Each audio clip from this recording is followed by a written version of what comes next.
Okay, so I think the name is Wilfried Galle. I could be very wrong about that. Boop. All right. Lighting artist in Montreal, Canada. You're in a very good location to be getting in the games industry if you're not in the games industry yet. So what to add to make it better? Like, for example, more modeling than lighting, or... So I was actually talking with where's my Discord? I was talking with, I cannot remember her name right now, but she's a lighting artist as well. And I always thought it was quite interesting seeing lighting artists portfolios where they're just taking scenes and relighting them, because lighting's everything, right? Lighting is a big component of the overall visual and how you feel, the mood it brings. So I think it's totally valid as a lighting artist to take a lot of scenes and just light them. Finding scenes on the market, like the marketplace is probably amazing for lighting artists. Because you can download a scene and then just relight it. So a lot of these are relighting, and that's cool. So you're even referencing where it's coming from, and that's awesome. See, what I guess what I want to see is I don't know. It's lighting is interesting because if I look at this shot, it has a certain mood to it, right? You can tell a lot of stories with lighting as well. I kind of feel like if you were to push your lighting to tell stories, like if you had this scene, but then right under it you had another same scene, different lighting scenario. Maybe it's an animated video and it's just as like foggy, and you see a silhouette of someone walking with like a glowing, almost like a glowing fairy that they're holding out with their hand, and they're just kind of passing through the fog in the dark. Just capturing those moods and kind of, because like this shot looks cool. I don't know how much work goes into this, because my simple mind when it comes to lighting wants to say that I'm just placing a sun and I'm changing the color of the ambient, right? And I'm probably very wrong, and I'm oversimplifying the hell out of it. That's why I want to see like more storytelling or some very interesting unnatural lighting situations. Ignore those. Hey Imperial.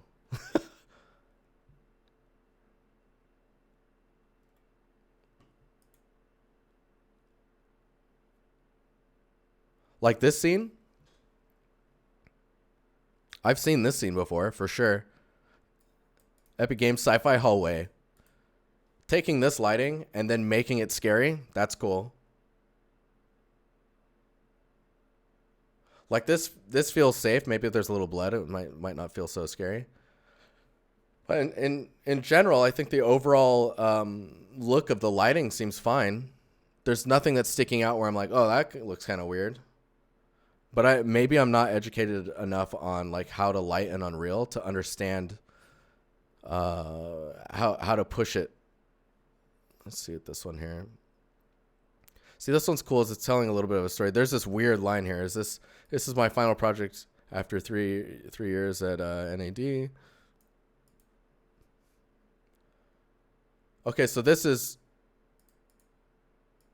my goal as a lighting art. Okay, so you were lighting the scene as well, because there's this weird line here, and then the carpet is like not following it. It's weirding my brain out, trying to understand what's happening. It's like two different perspectives are happening.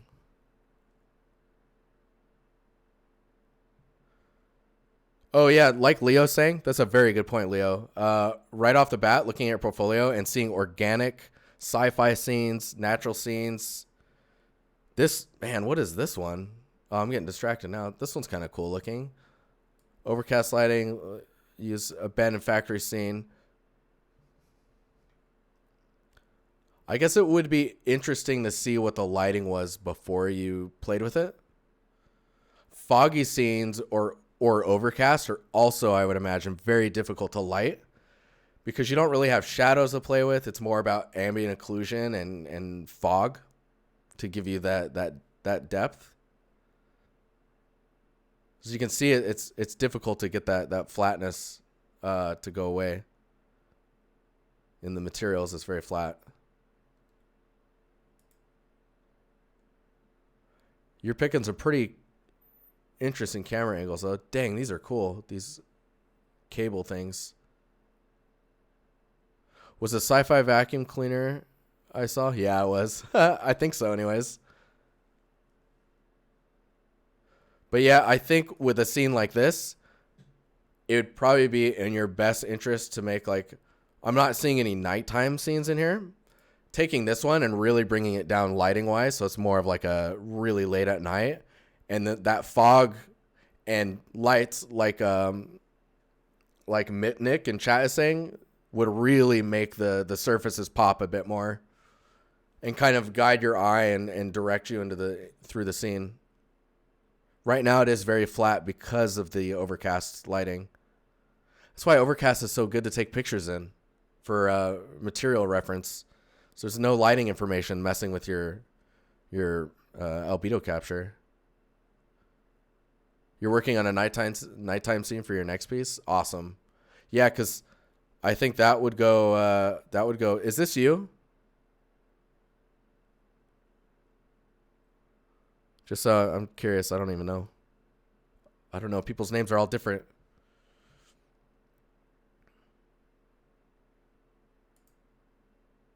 Yes, this is you. I'm really happy with your selection of scenes though. And I think adding a nighttime scene is definitely like the next like hole to fill when it comes to like rounding out your portfolio. Let's check out this one.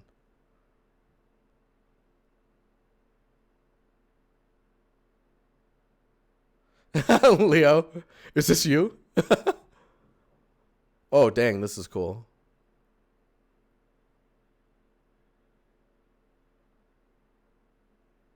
See, this one's quite interesting when you place lighting like this. I actually really like this one. I think lighting wise, if the outside, again, maybe it's nighttime, like the sun coming in is really nice. If this lighting maybe wasn't warm or the outside was cooler in color, then you can start to get the mixing of the contrast. Because like you can see right down here and here, you're getting the lighting from outside, and then you're getting the warm light from these two lights here and the bounce coming from them. So if the outside was much cooler, this scene would be instantly like, let me see if that's even, can I even fake that? I don't think I can, because I don't play at the levels like that very often. I'm just gonna colorize. It sounds crazy, I know. And then let's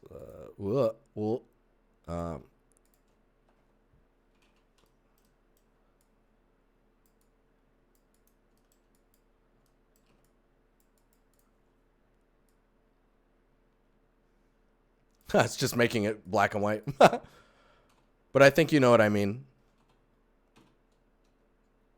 I need to get better at mixing colors and adjusting that stuff. But I think being able to have the contrast of two different colors is going to really push this scene further. It's already happening. It's just this is more of a white bright and then a warm color.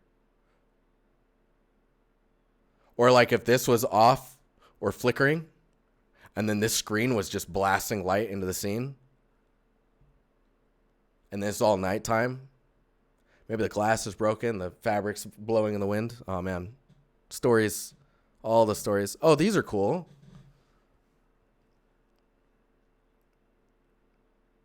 I think with the detail lighting shots, you might be able to... how many are there? 4? Yeah, you could probably put them in a single frame where you have the 4 in that one shot. This is pretty cool, though.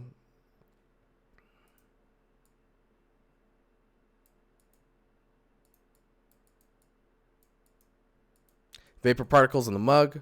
Little touch. Use a skylight with the HDR cube map. only for the ambient light, the emissive material, some static point lights, all big lights. Nice. Is there a little bleed going on right here? I can't tell.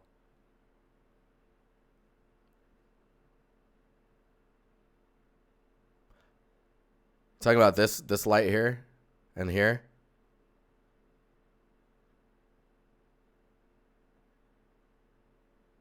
That's pretty cool. Very nice. I mean, I think what you're doing next, you said, is a nighttime scene. I think that will round this portfolio out quite well. This is probably the weakest one. I think once you add the nighttime scene, I would just remove this one. This one's also a little difficult to read just because of the time of day and the overcast. Overcast is painful to work in. If you could add some form of light just to try and separate stuff, or use the fog a little bit more to separate elements, that might help you. Placing particles also is another way to separate things. So if you've got this overcast, Insanity has different scenarios. What? Hang on. Oh yeah, and this stuff's just too dark then. Let me keep going. So you can see in the detail lighting, it's not too dark here. So that probably means the albedo values are just too dark. This is getting real dark down here. And you can still see it quite clearly here. Could be wrong. Ooh. There's something about this mood. This stuff creeps me out, and I like that. I like that creeped out feel.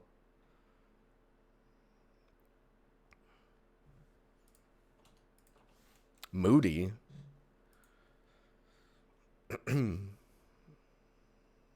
Oh man, is that rain that's on the glass? I would love to see that moving around.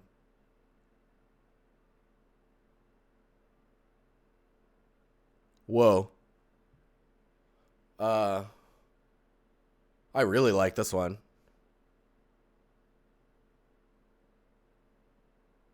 Hey, you see how you can see information here, but here it's quite dark? It's definitely checking out your albedo might help.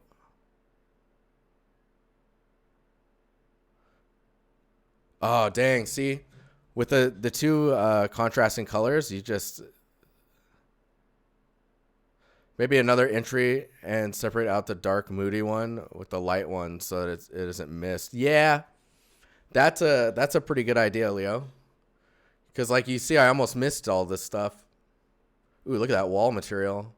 So this wall material actually makes the other surfaces look like they're missing information in the shader. Like either this isn't glossy enough or the roughness on it is not really, or detail normals aren't matching the wall. That wall feels, Yeah,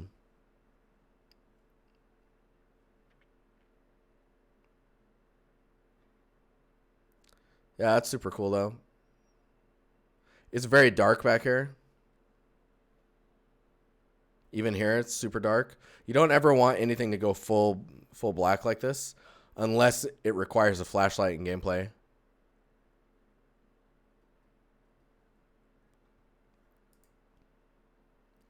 But yeah, I would see if you can use some fog planes to separate out some elements to get some more depth in this scene. Split up this scene a little bit more. The other moodier shots are more interesting, I think, than the initial one. Expecting a demonic nun in the corner. Yikes, buddy. You've been wearing those pants too long. And then once you add your new scene, much stronger. Much stronger. But yeah, thank you for sharing this, and hopefully this was there was enough information in there for you. So I'm no lighting artist, but super cool. My voice is starting to go. We got 4 more.